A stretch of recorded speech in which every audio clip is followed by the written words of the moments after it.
So NFT is the biggest hype right now. Everyone around me is talking about NFTs.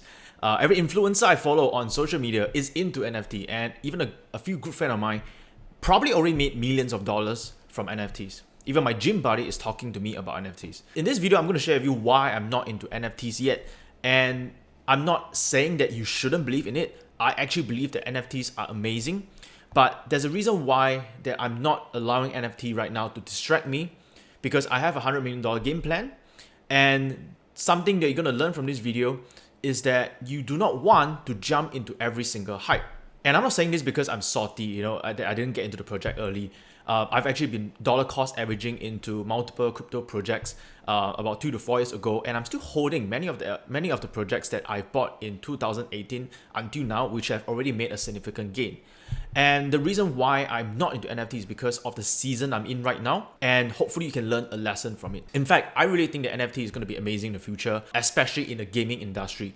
The ability to live in a virtual world where, it's like the movie Ready Player One, and you can own your own stuff in the virtual world using NFTs is really exciting. So NFTs, is amazing in terms of the functionality, in terms of how people are going to use it, but not many people I know are making life-changing money from it. So what I mean by that, you see, I get people coming to me and say, Gabriel, I just bought this NFT for $300 and now it's $1,000. Wow. And I bought this NFT and now it's like 5 figures, right? For $300, now it's 5 figures, and so on. And I think that's cool. Like, if you didn't spend much time and you were just buying into some projects and it kind of flipped 10 times or 100 times, I'm happy for you. I think that's great. But I think that 5 figures or even 6 figures isn't really a life-changing sum of money to make it worth my time.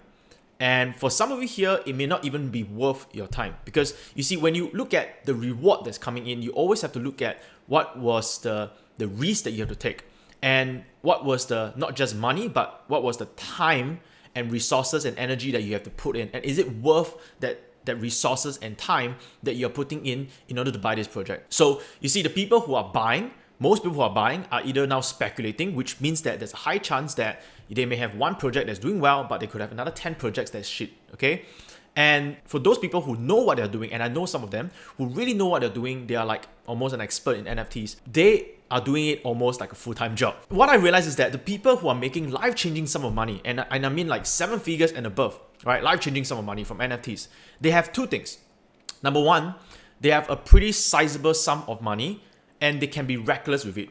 Number two, they have a lot of time. And these people I know, they either have done businesses in the past and they've made a lot of money already and they have exited their business and now they are pretty free, right? Now, they already have a certain sum of money that covers their lifestyle for a long-term period. And then they have this leftover sum of money, which is quite a big sum. Some of them are in the 7 figures or maybe even 8 figures. And they can be reckless with it, right? They hear any NFT project, they would just buy 5 figures, 6 figures, even 7 figures. And so when it 10x, when it 100x, it is a huge life-changing money. Plus, they are free because they are semi-retired, because they have already made a good sum of money by focusing on one business, and that one business made them a huge pot of gold, and now they have all the time in the world to do anything they want. And what I realize is that right now, many of them, from what they told me, right, those people who are making a life-changing money, they actually tell me that this is like a full-time job for them, right? Because they have to read, they have to study, they have to stay up late at night to do all kinds of stuff. And I just met a friend who's a multi-millionaire and is making a killing in NFT. And he himself told me that this is a full-time job for me right now. So here's my question to you. Is NFT a shiny object to you? Or is it a full-time job to you? It's either one of them. And the answer is different for everyone, right? To my friend, because he's already semi-retired, he has a whole ton of cash. He can be reckless with his money. And he's making a lot of money, right? And he's doing this as a full-time. It is not a shiny object. But to me, it is a shiny object because it's not my full-time job. And if you're working on building a company and you're trying to multitask and you are trying to do a few things, you're trying to buy NFT and study other stuff, and while working in a business, while trying to grow a company that is still struggling, that is not achieving multi-million dollars yet, then probably NFT is a shiny object for you. And if you're constantly distracted with many shiny objects, that's probably the reason why you're stuck where you are right now and you're not achieving your full potential. I'm going to share with you a quick story, okay? So NFT right now is a shiny object to me, and I'm doing my very best to not be distracted as much as possible. Because recently I started a new software company, and we have this new goal to build this software company to $100 million. Now, this is an ambitious goal because in the past, I never really wanted to build $100 million company. I just thought having a couple of $1 million is good enough for me. So it's an ambitious goal. And do I actually know how to get there? No. And is there going to be massive challenges ahead? Yes. And this is the reason why do I need to have 100% focus to build a $100 million company with a lot of challenges that I cannot foresee? Absolutely. So you see, in order for me to build a $100 million company or even a $1 billion company, I don't think I would want to do that. I'm not sure whether is that my calling in the future, but at least $100 million, right? In order to build a $100 million company or $1 billion company, you need pure focus. You need laser focus on one thing and make that one thing work, because only then you have exponential growth and compounding effect on your effort and your energy. And if you want to build 9 figures company, a $1 billion company, you need that kind of compounding effect or exponential growth to get there. So look at all the big companies in the world. If you study their founder, they didn't get to $1 billion or multi-billion dollars even by doing 3 or 4 companies.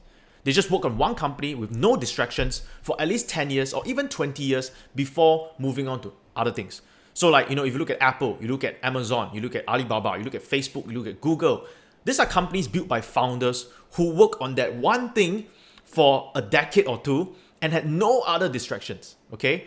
Maybe except for Elon Musk, that guy isn't human and he just wants to go back to Mars.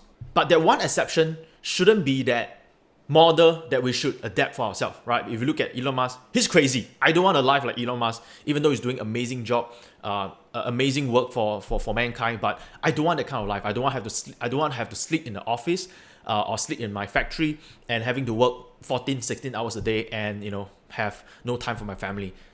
Again, it's all about priority and it's what you want. It's not right or wrong, but it's what you want. My point is this: if I have started building on this software ideas maybe 5 years ago, maybe 10 years ago, I would have at least be 10 times, 20 times, maybe even 100 times richer than I am right now. Okay? If I would have just focused on building a $100 million company, I would, even I may not reach $100 million, I would at least be worth $20, $30 million. Instead, I was constantly distracted in my early days. And being young, you have a lot of energy, a lot of ideas, and I was building multiple companies and constantly getting distracted by a lot of shiny objects. And that's what a lot of entrepreneurs do, right? They are constantly distracted with the latest stuff, the latest shiny object, trying to build several things at one time.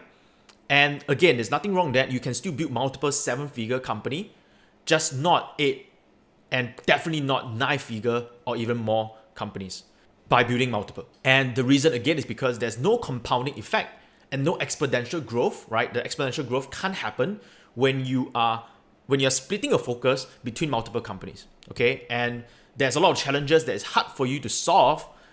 So if you can get to 7 figures, if to get to 8 figures and 9 figures, there are other challenges that is hard to solve if you don't put 100% focus. So at one point in my life, I remember that I was so distracted, okay? I was running a cafe, okay? When I think about it, I make myself laugh because I can't believe I was running a F&B restaurant or a cafe. I was running a marketing agency. I had an education company, a seminar company. I had 2 e-commerce drop shipping business because drop shipping was like the shiny object back in the day. I was trading crypto and stocks at night. And I was just pretty much all over the place. Okay? And here's the thing. Some of this business did reach 7 figures, even multiple 7. But some also lost money because I wasn't focused enough to build something solid. So I make some money here, I lose some money here. And in the end, I realized that over the last couple of years, I've only made like $1 million to $2 million profit because I was focusing my time and energy on multiple companies instead of building one solid company. Okay. Now you might think that $1 million to $2 million is still pretty awesome, and I think it is. Right? I think it is. I'm considered very blessed. I'm very lucky to have the right people working with me, to have the right opportunities, and so $1 or $2 million is still pretty awesome. Okay, I'm not complaining, right? But the reason why I only made $1 to $2 million when I have multi 7-figure companies because again, I made some, I lose some. All right, and the amount of time and effort that I've put in to multiple 7-figure companies wasn't maximized, because if I would have just gathered all that time and effort from multiple into one company, there will be a compounding and exponential effect once again. And so this was something that when I hang out with people who are wealthy and successful, this is something they tell me all the time. The time and energy to build one 9-figure company is pretty much the same as running multiple 7-figure company. And so when you focus on one, again, there's compounding exponential effect, and that's not possible when you run multiple companies. And why do I want to make so much money, right? I mean, the truth is that making $1 million, $2 million, that's honestly pretty enough for me. It's comfortable for me. I can invest that money. It's going to grow to something bigger in the near future. But it's just for me, right? It's comfortable for me. Almost feels a bit selfish because $1 or $2 million is enough to kind of like take care of your own family, especially if you live in one of the most expensive cities in Singapore. Like, you're not actually rich when you have $1 million or $2 million. But if I can make $100 million, right, that's potentially a huge life-changing sum. And it's not just for me anymore because I wouldn't need $100 million. Okay, I don't even know what to do with that unless, except for splurging it and spending on things that doesn't even add true value in my life. Like material stuff and all that. And if I were to spend on experiences, it probably will not, reach $100 million. But you see, if I can make $100 million, I can turn many of my hardworking team members and employees who are very, very talented, people who have gave up and sacrificed a lot of their own personal life to build our company. I could have turned many of them into millionaires or maybe even multi-millionaires. Because when you have a bigger wealth, you can share this wealth, right? When you have $1 or $2 million, I mean, if you share with your team members, everyone only have a couple $100,000. That's not even a life-changing sum in Singapore. And also, in order to build a $100 million company, that means we have to add so much value into the marketplace that we are actually changing lives. So in today's digital world, it's really kind of easier to make a million or two selfishly without adding a lot of value into the marketplace. But it's much harder today to grow a $100 million company without adding massive value. And so this is more on, being customer-centric and really focusing on the value you can provide to the world rather than for yourself. So that's the reason why I want to build something bigger, right? Not because I want to own multiple cars, not because I want to own a private jet, not because I want to feel significant, to tell people that I am very rich. I think I've gone through that phase of my life. But I really want to have more opportunities for my team, for my employees, for people who have followed me over the years, to have something for them to grow into, for something for them to basically take care of them, right? And maybe even provide them an opportunity to become a millionaire as themselves. So that's what I'm doing right now, okay? And I think this is more satisfying than just making money for myself. This is why I'm learning how to put aside all the distractions so that I can focus on this one software company, okay? I cannot say for certain that I will reach $100 million, but I know that if I am constantly distracted and that the exponential and compounding growth doesn't kick in, then I will never have a chance. So right now, that's me, and that's the season I'm in, and this is the reason why I decided that I'm not going to get myself distracted, because the amount of time I need to really go and study NFT to know which project to buy into and all that stuff is, like my friend quote, a full-time job. So right now, you have to ask yourself, is NFT a shiny object for you? Do you have a lot of spare cash to be reckless, or do you have a lot of time to study it?